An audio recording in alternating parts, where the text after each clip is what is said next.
Hi everyone, welcome to Pam and All Things Career. Pam, why don't you go ahead and introduce yourself to our audience? Hey, everybody. So glad to be here with you and so glad to be here with you, Glenn. Quick about me. Currently, entrepreneur, have my own company, also have a couple of my own companies, I guess I'll say. But I've had a career, much more traditional career before now. I spent about 8 years in retail, straight out of my undergrad. I spent about 8 years, 10 years in higher ed. Happy to talk about those types of careers. And I spent about 10 years in corporate America, places like Salesforce and BlackRock. So, love that we're talking about careers, heavy, passionate into it. As you know, Glenn, I spent about 10 years in higher ed doing career management. So, something I love to talk about. I still do career coaching.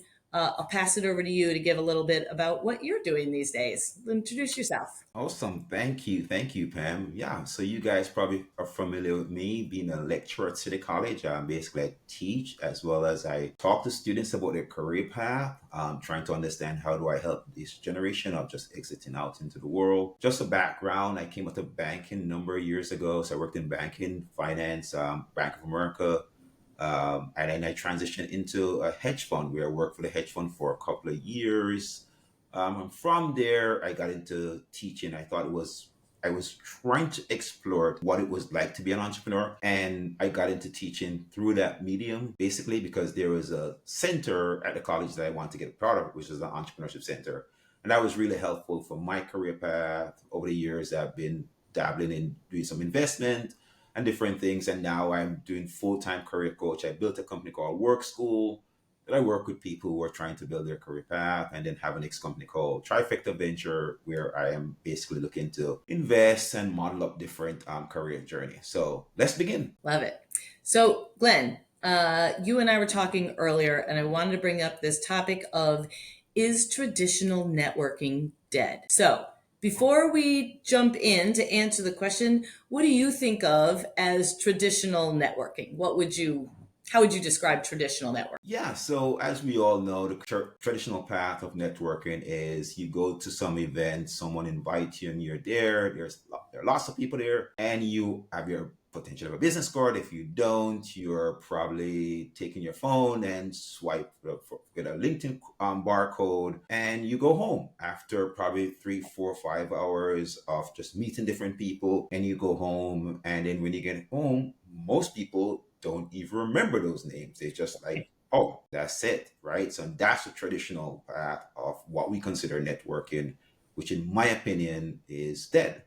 I believe that networking journey is potentially just doesn't exist and it's not optimal in my opinion. I would add one thing to your definition, if you don't mind. I think that it's also so it's very much, we used to teach it as, oh, Glenn, you want a job at Bank of America.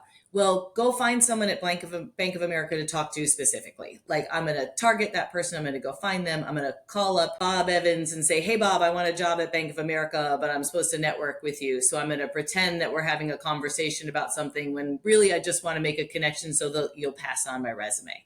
I think I still students that I talk to, young people that I talk to, still some have that kind of idea that it's a very transactional. And what you were describing is also very transactional. I'm collecting business cards.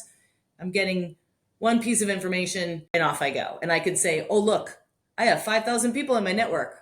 I don't know who any of them are. I have 5,000 people in my list, and isn't that great? That is right. So the transactional piece of it is what is problematic Mm. because you want to make sure that you're building a relationship, real tangible relationship. You're offering value to someone basically in exchange sometimes for nothing. Uh, That could just be a conversation you're having and just like, oh, I can help you with that. Here's how to do it. So you want to think about how are you adding value basically, and how this relationship is going to build over time, because it could be 5 years down the road before this person said, oh, I have a job I can offer you.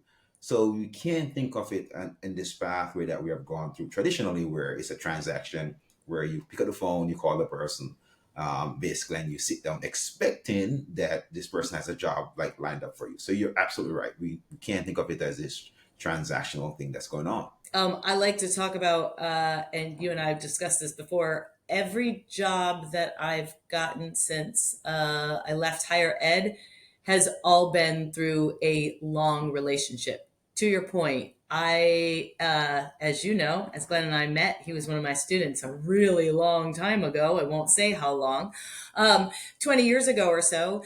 And I had a student around that same time, early 2000s, that I kept in touch with over the years. He was a really great guy. He went into recruiting. So just like you and I, we would have conversations now and again, check in, how you doing? What's up? What's your new venture? Your new job. And when I was thinking about leaving higher ed, I thought about reaching out to him and I was like, hey, Ryan, you want to have some lunch? Like, can we just grab lunch? I just want to talk to you about you're a recruiter, you know stuff. What should I do next?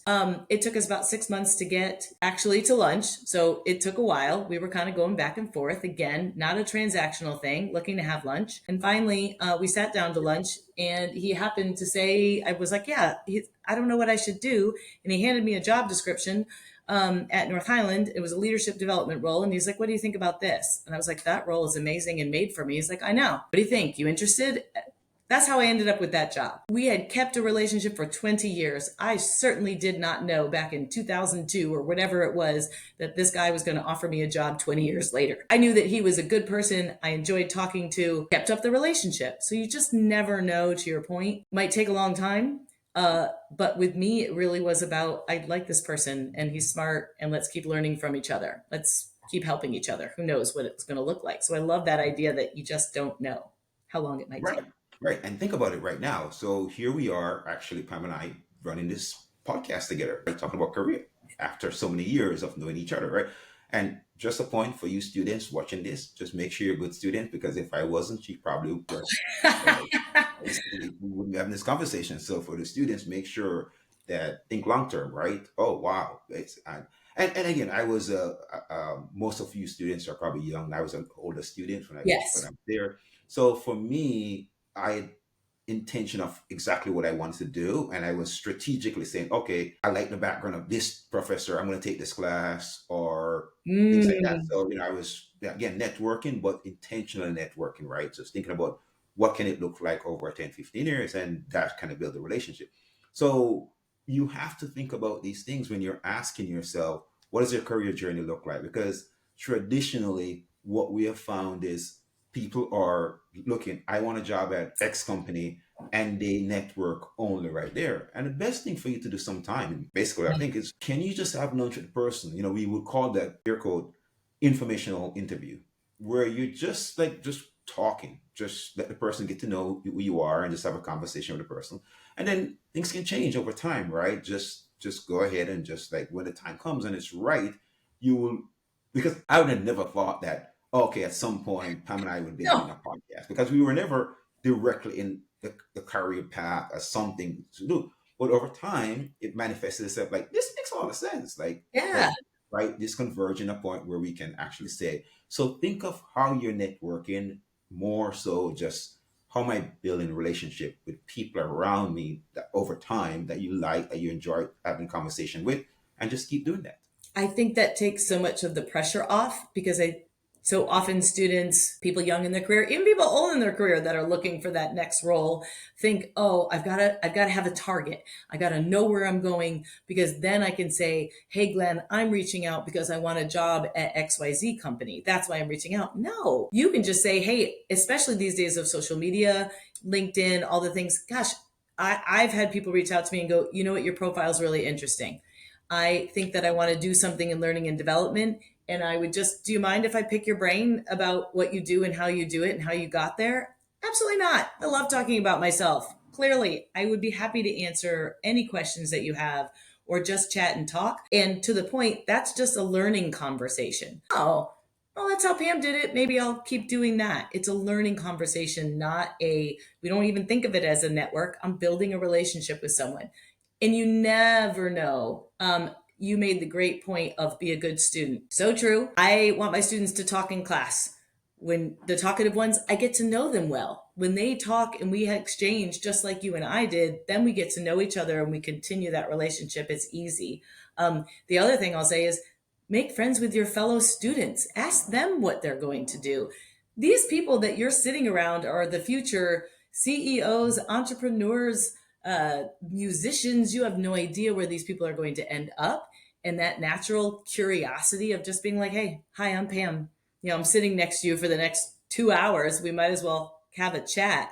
You never know who you're sitting next to in class or anywhere else for that matter. That's a good point. Let's dive a little bit deeper into that. Basically, so I'm going to push on this question. What is your thought process on people networking in the organization? And we would use the term sponsor versus partner. What is your Mm. takeaway on those things? And who do you see as Oh, the sponsor versus the partner, as opposed to somebody you just network with and they just mentor? Because there these words that goes around. What role do they play? How are they different? and you'll get me on a soapbox for a second because the sponsor, mentor, and like just kind of networking conversation, right? So I think sometimes we confuse who these people are. To me, the best mentors are the natural ones. So, for example, when I was working at BlackRock, there were many analysts that found me through because I was working with analysts. So they would find me and they would, because I worked with all of them. But the ones that would come up and be like, you know what? I loved what you said. I really like the way you look at the world. Can we start chatting? We had a natural connection. We laughed at the same things, whatever it was. If you find me funny, that's a connection. And there are many of them that I still mentor. Not because somebody said, hey, Joanne, Pam's going to be your mentor. You're now a pair, go. That doesn't work well, in my opinion. Finding those natural connections and being like, gosh, I love what you said in that meeting. I'd love to continue talking to you. So I love that idea of building of a relationship. You will naturally end up with some really fantastic mentors. And I think that's a great thing.